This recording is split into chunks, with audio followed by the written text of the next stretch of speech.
реакция моя такая, там предвыборная, по-моему, ситуация была и уже, наверное, уже началось.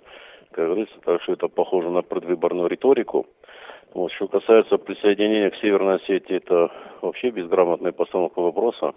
Северная Осетия — это часть России. Если так ставить вопрос, то, скорее всего, речь идет о присоединении к России. Вот.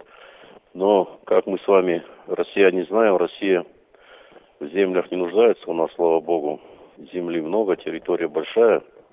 Поэтому в данном случае, если речь идет о присоединении территории, то у России никакого смысла нет обрастать новыми территориями.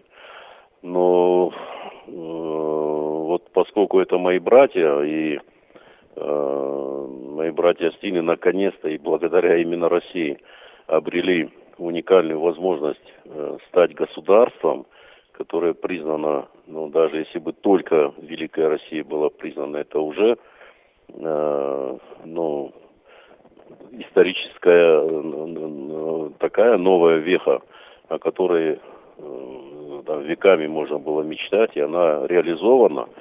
Вот.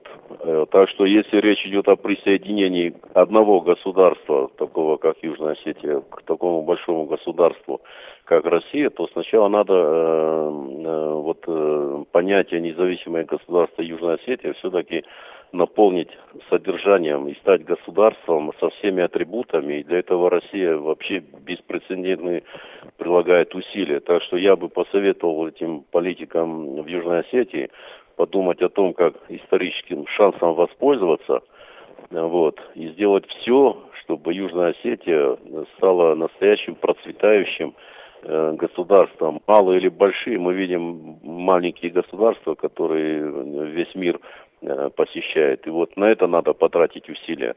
Проводить сейчас референдумы и перескакивать исторические этапы, не решив вообще ни одной пока задачи на стадии вот становления государства. Я думаю, это просто предвыборная риторика, и я бы к этому так спокойно только и относился.